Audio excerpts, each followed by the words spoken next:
Hello, everyone. This is Sean from the Soccer Nostalgia blog. Before we begin, I would like to say that the following interview was recorded on two separate occasions. While we were conducting the interview in the first time, in the middle, we were forced to abandon. We then picked up the rest of the interview at a later date. So here it is, and thank you for watching. Hello, everyone. This is Sean from the Soccer Nostalgia blog. I have the pleasure to interview English blogger Mr. Tom Griffiths regarding his site Calcio England. As you said on your site, Calcio England, classic and contemporary Italian football, stories, travel, and lifestyle. This video interview is separate from the podcast series. Hello, Tom. Thank you for being here. Hi, Shahan. Pleasure to be here. Thank you for Thank, inviting me on. thank you. Thank you. Can you just introduce yourself and tell us about your early football memories and history with the game? Yeah, no problem. So yeah, I'm Tom Griffiths from calcioengland.com. Um yeah, my journey with football, I guess started when I was pretty young. When I was about seven, I think I my imagination was captured by a team called Oldham Athletic, who were not anywhere near where I lived at the time where I grew up, but people who will remember the sort of the late 80s, early 90s remember that they were a very exciting team. They had some cup runs. They got to the FA Cup semi-final and took Alex Ferguson's Man United right to the wire and got to the League Cup final and then got promoted and founder members of the Premier League. So that really got ignited my interests, and there's something there that they were it was a bit of an underdog story, and I think that's always been a bit of a constant for me. I'm really attracted to that kind of thing in football, the idea of the little guys upsetting the odds. And yeah, well, I've stuck with Oldham Athletic. They're not very good now. Dropped down about 5 divisions from when I started supporting them, but I'm still going along, still watching them. And yeah, Italian football is a big element of that as well. So I will kind of watch and be interested in pretty much anything. I go and watch non-league football locally where I live, and obviously, yeah, I've got this quite strong interest in Italian football that started all with Channel 4. And just to let everyone know that a regular podcast partner, Mr. Paul Whittle of the 1888 letter, he's also an Oldham Athletic fan around the Yeah, same era. Yeah. yeah. There's a few of us around. Yeah. You mentioned about Italian Calcio, and do you remember what exactly triggered your love for it? Yeah, I do quite vividly. I think there were like two things. One was the World Cup in 1990. So that would have been the first World Cup that I remembered. Um, and the all of the imagery of that, and the Pavarotti, the San Siro, um, you know, Sundorma, yeah. yeah, exactly. I was just drinking all that in. I was just at the right age where I was just, getting this interest in football. So, I think everyone's first World Cup really sticks with them, and everyone says that their first World Cup was the best World Cup ever, don't they? I think. So I definitely say that about Italia '90. So that it would always had that like aura about it, and I think that's true for quite a lot of people in England, helped on by the fact that England did quite well in that tournament, of course. And then the second thing is, several years later, Serie A was the best league in the world, undisputed. All the best players went there. You got some of the English players like Platt, Des Walker, Gascoigne. You started to make their way over. These were the best players in England at the time. And then they started showing it on terrestrial TV in England, and that was a bit of a revolution, really. And the things that I remember are, you could tune in on a Saturday or Sunday morning, and it would be December, and it'd be bloody freezing outside. And then you'd turn on the TV and you'd see all the sun shining in Parma or something, and again all the imagery that goes with that. James Richardson sat in the piazza with a cappuccino. I don't think I was a coffee drinker back then, but it was just like, it just looked so idyllic, and the color and noise of the curve, it just seemed like a whole world away in sort of grey, overcast, cold West Midlands for me. So it always had that thing about it that just felt so sort of exotic and otherworldly. Yes. And as you mentioned, Italian 90, it seems to have been a seminal moment for many English football fans of that generation. And especially in the punditry class, it seems like, and just in general, that marked a lot of marked the imagination, like yourself, of many English Yeah. football fans. Now, uh, for those unfamiliar, can you discuss the coverage of Italian Calcio in England with Channel 4 and its, I mean, you somewhat mentioned, but its impact on fans like yourself? Yeah, so it came on. I mean, this is a sort of a well-told story, but it came on to English TV just at a time when the Premier League and top division football in England was going off the TV. That was going on to sort of subscription channels, and some people had access to those things, but lots of people didn't, and therefore the combination of there was this sort of vacuum to fill. People wanted to watch football. Someone at Channel 4 had the insight to buy the rights for the greatest league in the world and stick that on Channel 4. And, you got the sort of Saturday magazine show with James Richardson fronting that. And, you got sort of like the inside stories, and, they did pieces with the players, with people like Platt and Vialli and Lombardo, so they had this like fantastic access to the to the players and to Calcio. And then obviously they showed the sort of the big game on the Sunday as well. And I remember I used to watch that, and then I used to play junior football on a Sunday afternoon, so I'd watch that in the morning and then go out and try and replicate it on a Sunday afternoon on a boggy park somewhere, and usually failed, I suspect. Let's get to your site, Calcio England. If you could please describe your site and how did the idea spring about and when did you actually start it? Um, yeah, so going back, I've never really had a plan for it. So it's just sort of grown fairly organically and a bit haphazardly, but I'm very happy with it.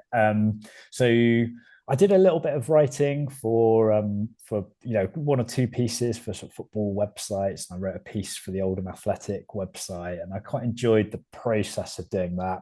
And I started up on Twitter. That's how Calcio England started. It was just a Twitter account, basically, just to sort of I felt that was a good way to sort of like find out what was going on, hear what other people had to say, and sort of like contribute to that as well. And I found that was a really good way to sort of share sort of memories and things that sort of captured my imagination. But of course, I think when I started, it was like 140 characters, not 280, and you're pretty limited in what you could do there. So I started a WordPress site on the side to write some longer things. I think the first thing I did was writing a piece about a visit to watch Sampdoria at the Stadio Luigi Ferraris. And I sort of saw it as a compliment to that. I sort of keep up to date on Twitter and sort of contribute that way, and then put some longer form pieces on the website. And it basically just sort of grew from there. I really enjoyed the process of writing things. I kind of got a sort of good reaction. People liked it, so I did a bit more, and it's expanded out into lots of different channels. So it started off with a it's really a sort of a travel piece, I suppose. But then delved more into the history, and I recognised that I quite liked sort of learning about things that were long before my time, and really getting under the skin of it. And I suppose inspired by things like John Foot's book Calcio, and the stories that tells about the deep history of Italian football, and all the, I guess, the sort of political historical and sort of cultural things that sort of underpin the Italian game as we know it and see it, and the way that those things have contributed to events that have happened and what we see now. So yeah, I guess it's one of those things you sort of, as soon as you start sort of like picking at it, you realize that you're really interested in it, and you keep going. And many an evening spent down a sort of Google rabbit warren, reading about something that I never thought I'd be reading about, and then trying to write something about it. So when you started on Twitter, would that be like around 2011, 2012, or? No, a lot more recent than that, probably 2017, something Oh, like that. 2017. Oh, I see. Yeah, yeah. And then I think after about, it was sort of maybe springtime, and then maybe about 5 or 6 months later, I started up the website. As I say, it was just a simple WordPress initially, and it's growing from there. Can you describe the content of the site, including the history and the culture? Yeah, so I've tried to. I say it's grown a bit sort of organically. So I've sort of retrospectively tried to add a bit of sort of structure to it with, so by sort of dividing it into sections with more contemporary stuff, which talking about the game as it's happening now, and I've done a few like sort of statistical, analytical pieces. I'm quite keen on that stuff, but not as good at writing about that and doing the analysis as lots of other people. There's the sort of the classic Calcio writing, which is all of the historic stuff, and that's probably the area of the website that's got most content. I really enjoy just like digging into stories and finding out what's happened and why it's happened, and sort of telling that story from an English for an English sort of speaking audience, unearthing stories and telling stories that haven't been told in this language before. I really enjoyed that process. And then there's sort of the culture side, which I suppose is largely about travel. Actually, we've got things on there like sort of specific ground guides. Whenever I go to a ground, I like to do a little write up to sort of share my experience of how what it was like, how I got tickets, what the sort of atmosphere was like. Tips, and if I found a really good restaurant, I'll write about that as well. And more recently, I did quite a big piece that's proven really popular. Right, just a sort of cross-cutting piece about tips for people traveling to Italy to watch football, because I was fielding loads and loads of requests from people on Twitter who were like, all right, mate, can you where can I get tickets for this, or how do I do this and how do I do that? And I was like, I really don't mind doing it. I really like helping people, and it's good to feel like I'm doing something somewhere along the line to promote the game in Italy. But it was taking up a lot of time, so I thought, well, I'm just going to write like a really comprehensive guide, and then I can point people towards that. So that's what I do now, and yeah, it's proven really popular. How often are you active in writing for the site, and what is the general process? Yeah. So in answer to your first question, not as often as I would really like. I'd like to spend all day down Google rabbit warrens, but that's not the reality. I've got a day job, which I do enjoy. I've got a busy family life, so it is really just like fitting it in. Basically, if I get a few hours, and like very practically, so like Saturday and Sunday mornings, wake up before the family get up. That's a good time to have a bit of peace and quiet on the laptop and start writing. At the end of the day, after a long day at work, is probably a less good time to do that for me.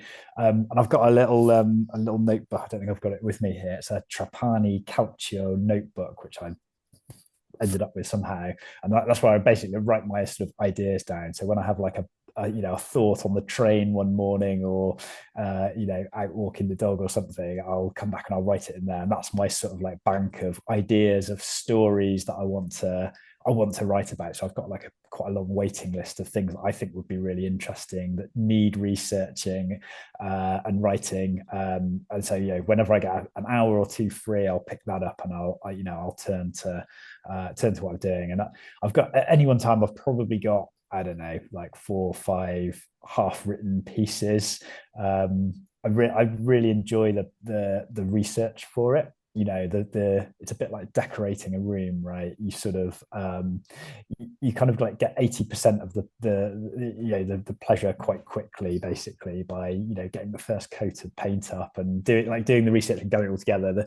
The bit that takes a long time is the refinement of the writing and the drafting and the redrafting and making sure that it's all coherent. Probably Gathering enjoy. the photographs, things like that, articles. Yeah. Yeah. So it's but if you don't do that last bit, there's no sort of output to it. So that's me basically. Now, you already mentioned that the content of your site is divided between the history and the culture. Now, let's start off with the history. You you mentioned you discuss contemporary and classic of Italian Yeah. football history. Can you discuss this further as far as the topics, the research process, and any other relevant factors? Yeah, so I think it's quite funny how it happens. So there might just be like a little hook. So to give an example, this weekend I published a piece about when squad numbers were introduced in Italian football in the 95-96 season. So the Yes. idea Oh, yeah, yeah. yeah, the idea for that came because I found I bought a stack of these insert. You'll know about this, Shahan, the inserts from Guerin Sportivo, right? The sort of Oh, film yes, film yes. del Right, right. Campeonato. So it was for a bunch of these I bought from the 95-96 season. And for anyone who doesn't know them, it's basically just like each week of the season there was like this sort of center pull out, which was like photos of the games from that weekend, and Right, like the lineups and the score, etc. But they're great because there's just loads of photos in there that are just not on the internet, right? right. And there's it's just a really valuable resource. Anyway, I bought a stack of these. And I realized that this was the first time that the squad numbers had been used. So I started just looking through these and thinking, actually things, like Milan changed the font that they used between week 2 and week 3, and Vicenza changed the way that they displayed the numbers. They were 3D numbers, and then they went for sort of block numbers, etc. So you just sort of spot stuff, and I'm like, actually, is there a story to tell? And I think like that's the feedback that I've had from people is that they like a narrative that they can get into and go with. And so writing about squad numbers could be really boring, right? It could be like very mundane, just talking about the numbers on people's back. But if there's a story in there, and as I started like digging into it, so that was the spark.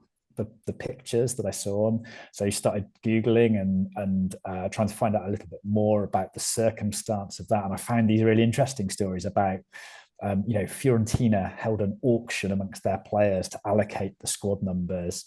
That Milan, there was this big sort of standoff between Baggio, the new signing, and Savicevic, who both wanted the number 10. And you can start to see straight away there's like a story in there, and you can start to work out, okay, I can tell this in an engaging way, and sort of bring it to life. So yeah, so the sparks come from different places.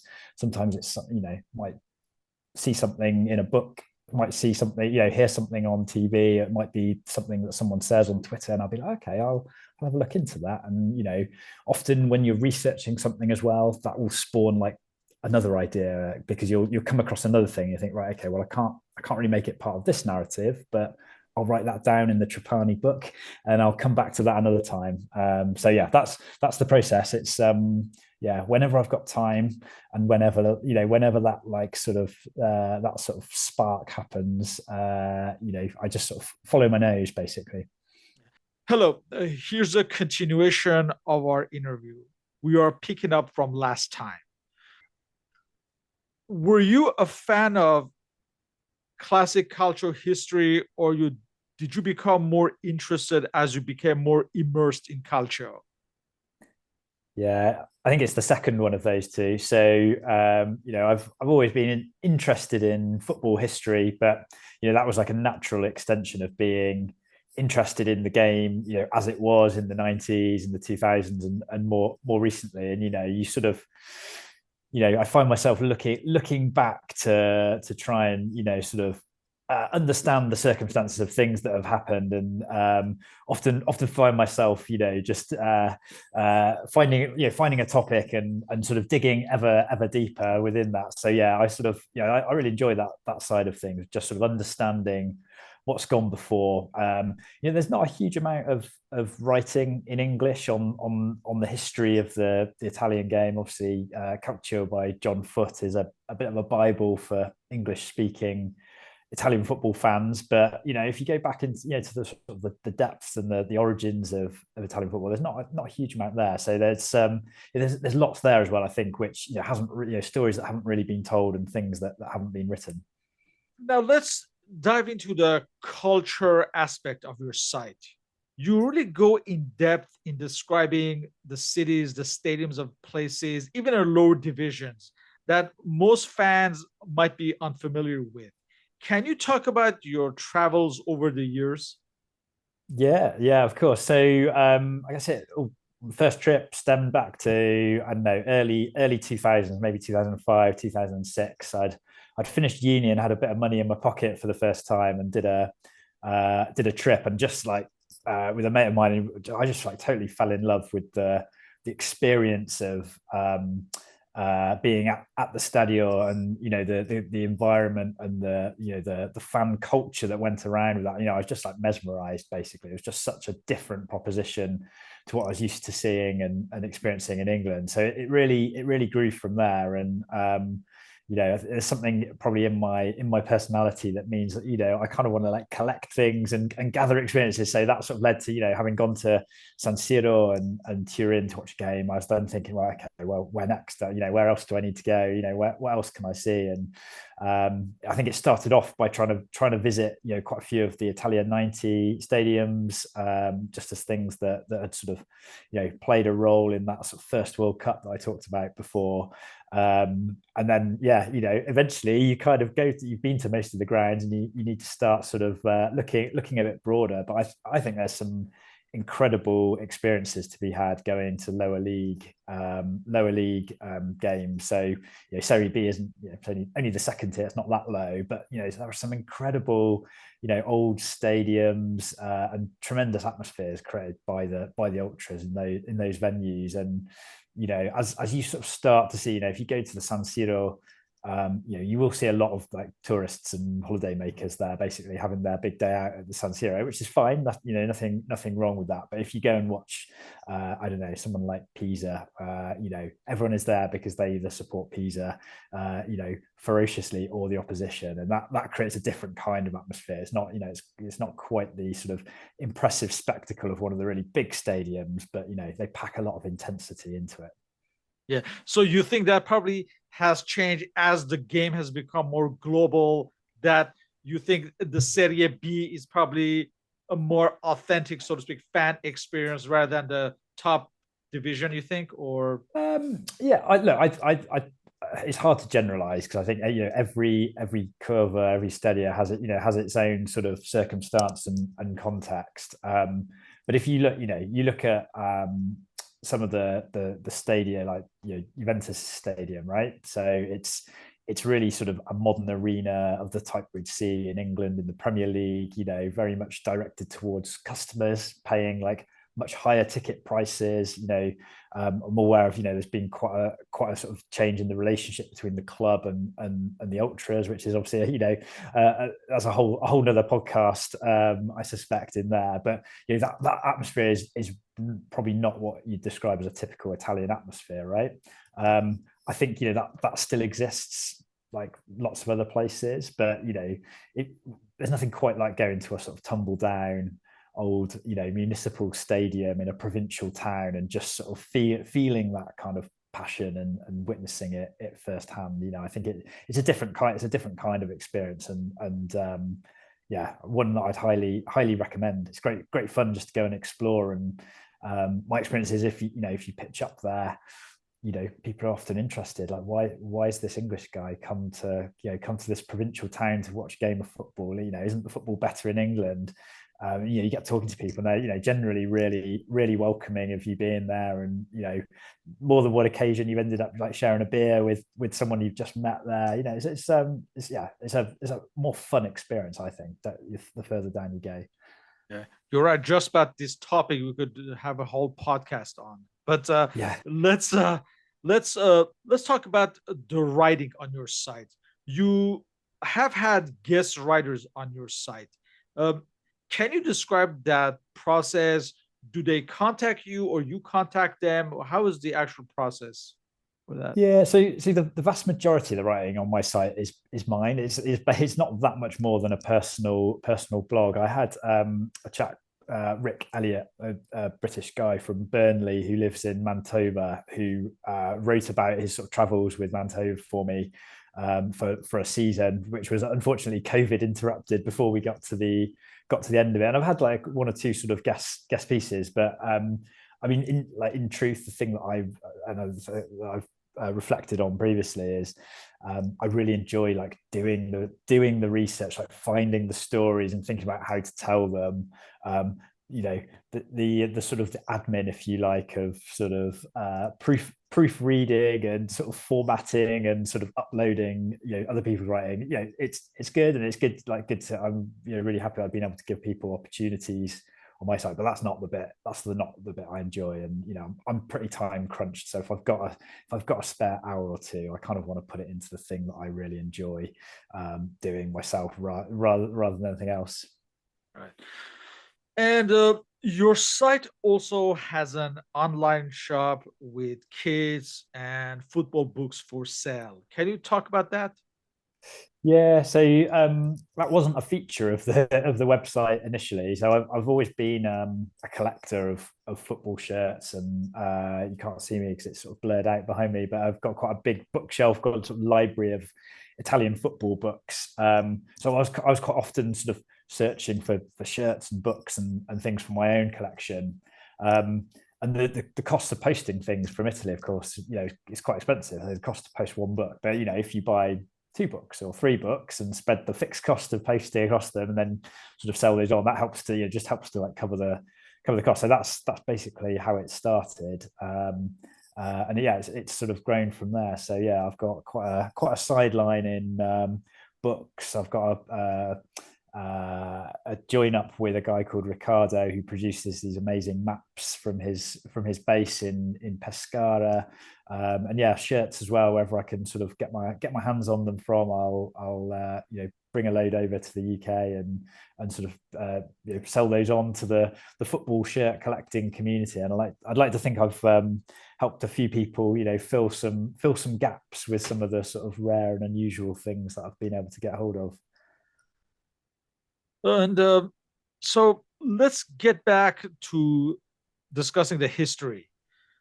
Do you think the 1990s were the, I guess, halcyon days of Italian calcio in terms of the coverage in England or in general, in fact? Um, for English coverage, definitely.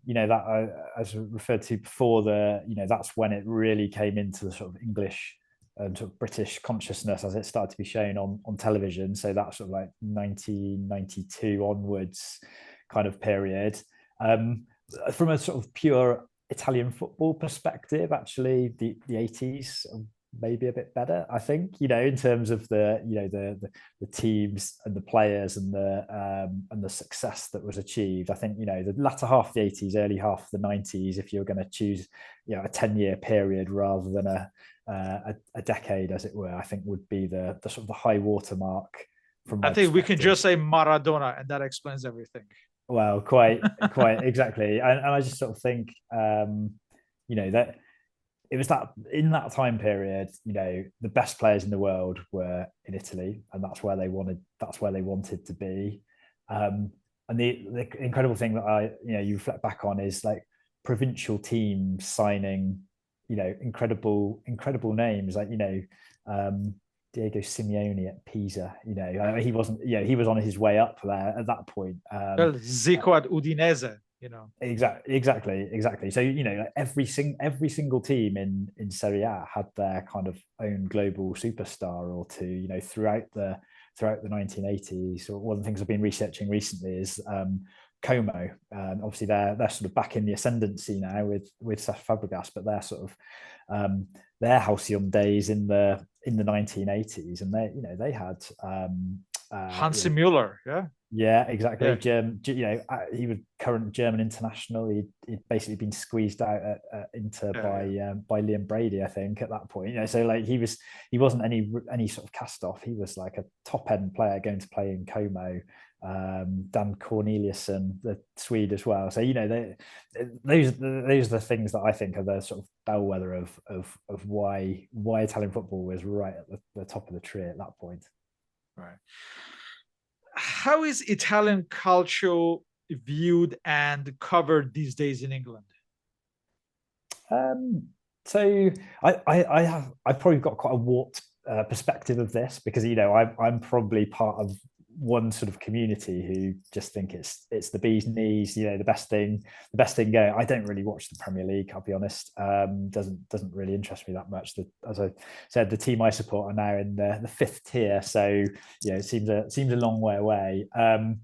I think for the sort of average football supporter in the UK, that's quite a sort of wide sort of concept, I suppose. But I suspect the sort of old and slightly outdated stereotypes of Italian football probably like persist. So it's boring. There aren't many goals. It's very defensive and tactical. Italian defenders are dirty. That I imagine if you ask the average football fan, that is the sort of wisdom that they will have. But I think it has opened up a bit. I think attitudes have started to change. So they show not most games, but you could watch 4 or 5 games every weekend on BT Sport, which is like a subscription channel, and so I think that's really helped to sort of bring it to the fore. The fact that it's been super competitive, you've had you're probably going to have like 4 different winners in 4 years with Juve, Inter, Milan, and Napoli. Hopefully, that's an exciting proposition, right? If you don't, you genuinely don't know who's going to win the league. But as someone who likes Italian football, you often will have to put up with some like ill-informed views of Serie A as a farmers' league because Lukaku was topping the scoring charts and then couldn't hit a barn door when he came back to Chelsea. And I try not to entertain those kind of views on social media because it's you can't win with those sorts of people. So but I think there's a sizable like cult following of Italian football, I think, and a broader sort of improvement in the perception of it in the last few years, I think. And in the written press, besides world soccer, is the Serie A covered these days? I mean, obviously, like written press has changed an enormous amount and is changing. So it's covered as one of the big 5 leagues in the sort of in the newspapers and the magazines that still exist. But I guess that's the advantage of the internet, right? There's sites like mine and like many others, that are just sort of almost like hobbyists who have a platform, and if that's what you're interested in, you can generally go and find what you're interested in and really sort of like tap into that community and that culture and the thing that people are interested in. So it's I mean it gets its sort of share of coverage as as one of the top sort of European leagues, but we did at once upon a time have a specific like Football Italia magazine, which I'm sure you've seen, of which course, was probably going for about 15 or 20 years, but that's been gone for a long time now. And there's nothing like that replaces it. I'm sure you've seen these Football Times magazines are really high quality sort of periodicals. And obviously they've done quite a few covering Italian clubs and Italian football more generally. So like that's quite another good way that if you're interested in sort of printed word to get your fill. And for most of us bloggers, having a blog has served as an outlet to share our passion, which in turn puts us into contact with fans from all over the world. Can you describe your own experience? Yeah. So yeah, I mean that's it's sort of hard, when you sort of start, when I first started my blog, it was hard to sort of imagine that's where it would end up. I kind of anticipated that a few people would read it and not make much of it, and you sort of casting your mind back like 15 years or something. It's almost unimaginable to think that you could even that could even be a thing, right? So it's yeah, I'm sort of continually in awe of that. And some like amazing things have happened like through my blog. So I wrote an article about a player called Frank Rawcliffe, who he played for Alessandria in the 1950s. So he was basically like a journeyman striker in the Football League, played for like Newport County, an Aldershot town, and he moved to Italy, and he was basically like a sort of like a heavyweight centre forward, and he absolutely smashed it at Alessandria. I can't remember how many goals he scored in his first season there, but he was a real success. Unfortunately, the team got relegated, but he bagged about like 15 or 18 goals or something like that. So this was like a story that just hadn't been told, and unfortunately, he died early in his early 30s after he'd come back to England. But through that article, it being shared online, his family got in touch with me and said, "This is amazing. Like Oh, we didn't know about the things that you'd researched about his time in Italy." I got a bit of help from someone to actually like identify his like birthplace and date of birth, because he was born out of wedlock, and therefore his birth certificate had a different name on it. And I got some help from a guy on Facebook who helped me with that. And they were like, we didn't know our dad was born in Cardiff. We thought he was born in Blackburn. So oh, like distance, I'd filled in all these blanks for this family. They were so grateful. And it was obviously like a really big extended family, because I had like cousins and things emailing me saying, "This is amazing. This is like my great uncle Frank or something." So stuff like that. I've got in touch with players have reached out to me, and that's been great. Made contact with people involved in clubs, and just this weekend I got a new follow on Twitter from Eric Winalda. oh, wow. USA striker. Yeah, of course. Yeah, Yeah, exactly. I don't quite know what his interest in Italian football is, but he was. I that's remember him nice. Yeah. in the World Cup. So yeah, it's nice, really good. In closing, what have been the most enjoyable aspects of working on your site, and how do you foresee the future of your site? Um, I think looking back on the experience, actually, I think it's like two things that I'd really highlight. One is the sort of like development of skills and sort of competence. So basically, I literally started out with a blank Word document and started typing. I hadn't really written anything, of that style before, apart from one article which I mentioned when we spoke before. I didn't know how to build a WordPress website. I didn't know how to do anything in terms of sort of like graphics and editing photos. So it's been a journey of just like self-teaching, of like working out what works, seeing what other people are doing, and thinking, okay, I like that, I like what they're doing, I like that style, and trying to sort of like replicate that in your own way. Refining my writing style, which stranger I think has like helped me in my day job, actually, in terms of like getting clear sort of messages across and being able to tell a story about what you want to get across. So like that sort of like personal growth has been great for me. And the second thing would be, I think, what we've just touched upon, which is actually a network of people that I've built up sort of friendships and acquaintances with, like people who live really nearby where I live, who we never would have bumped into each other had it not been for Twitter. People I've met up with to go to games in Italy, people I've been for a beer with. It's kind of that sort of that network is great, because it's as I say, it allows you to sort of share that passion. And where it's going next, no great plans. I've always said it's, quite an organic thing. If I've got more time to put into it, I'll put more time into it. If I don't, I won't. And that's the real beauty of, like, being my own boss on it. I don't, and it just being me. I don't have to please anyone else, and I don't need to feel guilty about letting anyone down for not doing anything. I don't know whether you this would resonate with you, but I think it's like long form writing is getting harder to basically get people to look at. Compared to when I started Yes, probably, yeah. 5 years ago, and presumably that's because people's like attention spans are getting shorter. People are looking at things on their phone more than ever else. And are you going to read 2,000 words on some historic Italian football figure on your phone? You might do, but I think the appetite for that long form stuff is sort of reducing.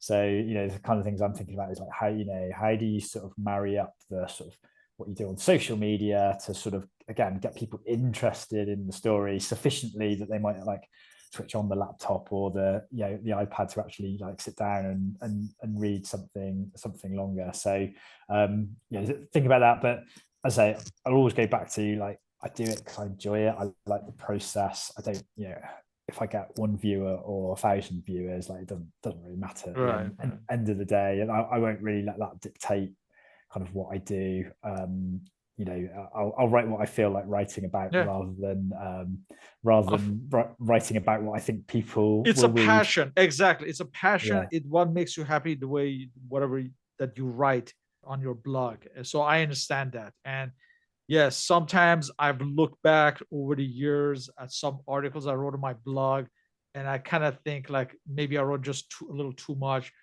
explanation. So I totally get that. You sort of you find yourself like really bound up in a story that you've been pulling together, and you just sometimes you can't see through it because you're so enthralled by it that you kind of feel the need to write like 2,000 or 3,000 words on it, when actually 1,000 probably would have been fine. You could have just cut bits out. But I mean, I try to write things and put them to one side for a few weeks, so I can come back to it with like a fresh pair of eyes and sort of critique it and say, well, actually, I was totally bound up when I wrote this, and I could probably chop some of this back and make it a bit more pacey and engaging. So that, again, it's all about learning, isn't it? You sort of find things that work and find different ways of doing things and keep building. Yeah. And the other thing, I guess working on my own blog, I've learned that the blog itself takes a life of its own. You started with something, and then as the years go by, you think of different ideas, and it just takes you different direction. And I wonder if you had the same experience with your own site. Yeah, so it sort of meandered a little bit, and I think about 2 years ago, 18 months ago, I tried to sort of restructure it a bit so that there were more sort of like coherent themes within it, and that the writing was sort of brigaded under different themes, whether that was about like travel, history, or or sort of culture things. So I mean, those headings are pretty broad though, so like they give me quite a lot of bandwidth, and I do try and think, okay, well, where does this fit, where will this go? I've got my sort of thematic things that I do, like the sort of the club guides, like the visit, for going to watch games. So those things will keep going, I'm sure. But it's the sort of slightly random bit is just the little stories that I find interesting and start researching and start to write about.